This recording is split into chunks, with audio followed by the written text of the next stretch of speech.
With any kind of tension, particularly in the lower body, quite often the default is to go for one of these, a foam roller. And it's definitely something that's useful and advisable, and it's quite an easy thing to use. It's basically like giving yourself a massage to a large degree. Now, what it's actually doing is something that gets debated an awful lot.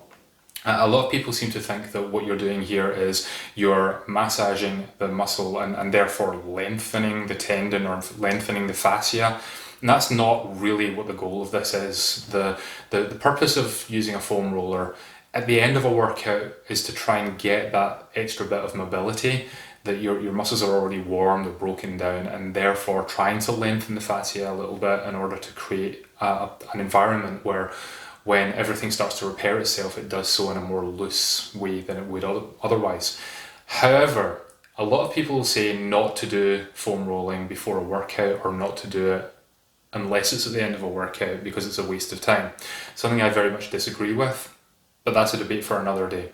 I think if you actually try this, you'll notice the difference and you'll notice it immediately. So the reason that I'm encouraging people to do this is because what it is doing is it's stimulating the area.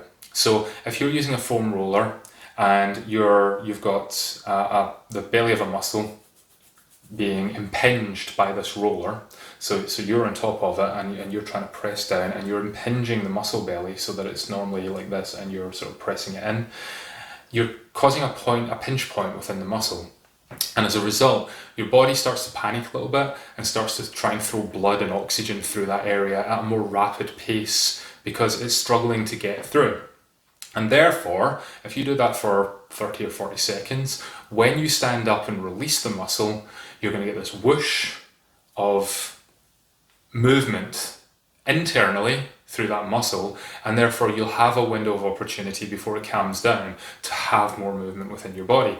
So doing it at the start of a workout I think is very beneficial, providing you don't do the foam rolling and then you go and talk to someone for 10 minutes before you go and do a workout. You have to immediately move your limbs. What we're going to look at today is looking at foam rolling the hip flexor and into the quads. Now, this can be an issue for an awful lot of people, particularly the hip flexor, and I've talked about that elsewhere, where the hip flexor can cause untold problems on the lower back and the hips all combined. You know, one sort of feeds into the other and then that causes another problem and so on. And particularly if you've got one that's tight and one that's not, or one that's tighter than the other one, then you've got even bigger problems. So using this for the hip flexors is something that I generally recommend. But if we were doing this as part of a routine, I wouldn't just be saying foam roll your hip flexors and then go and do something else, go on with your day. Foam roll your hip flexors and then do something else, like a dynamic hip flexor stretch or squat or something that's involving flexing your hips straight after this.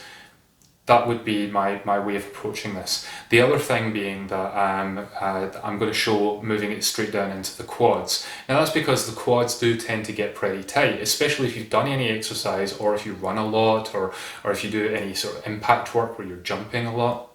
Then the quads can be very, very tight. Trying to find that tension is a bit more tricky, but it's definitely worth trying to loosen it off so that it doesn't cause problems around your knee.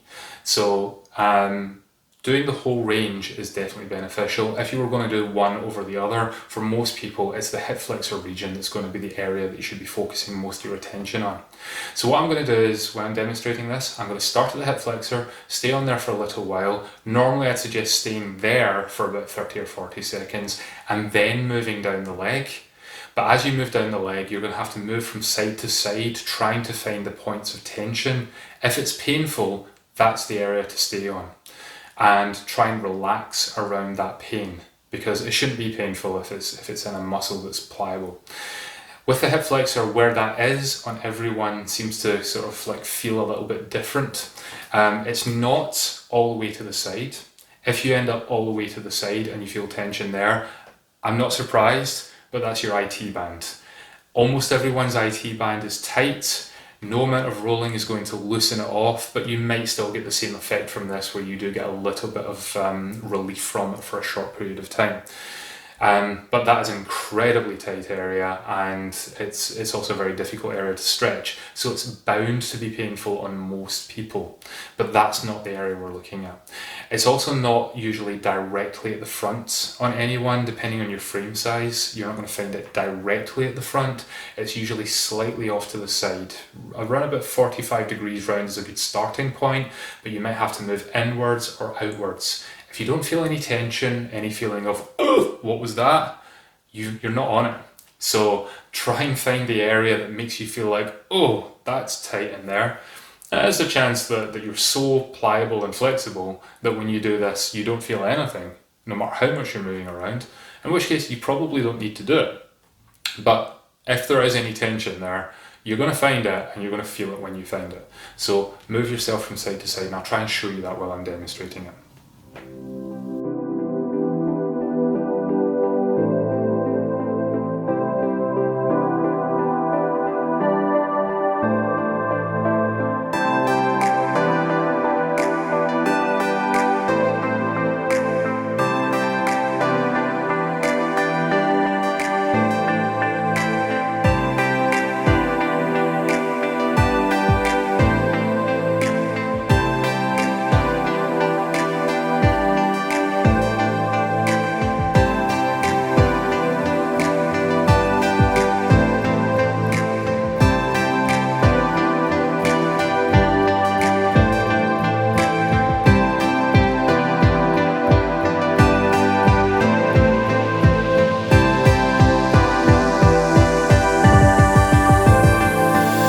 It's hard to see exactly what I'm doing because obviously I'm down on the floor and you can only see me from the side, but hopefully you can see that I was moving around a little bit to try and find where the source of tension was, find it on the hips, stay on there for a little bit, and then move my body up so that the roller moves down my leg, and then try to move from side to side to try and find all the knots and the tension in there.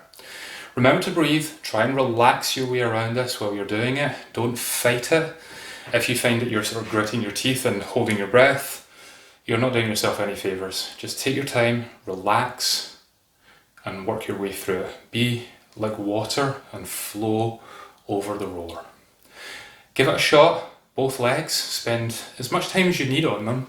I'd suggest no more than 2 or 3 minutes though on each leg. But if you've only got 30 seconds to do one hip and the other hip, do that, do another exercise, move on with your day.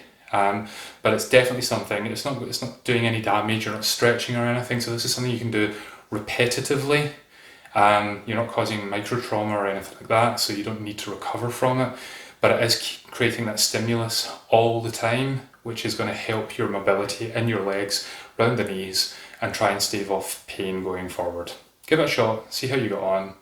If you get any trouble, come back to me, let me know how you're doing.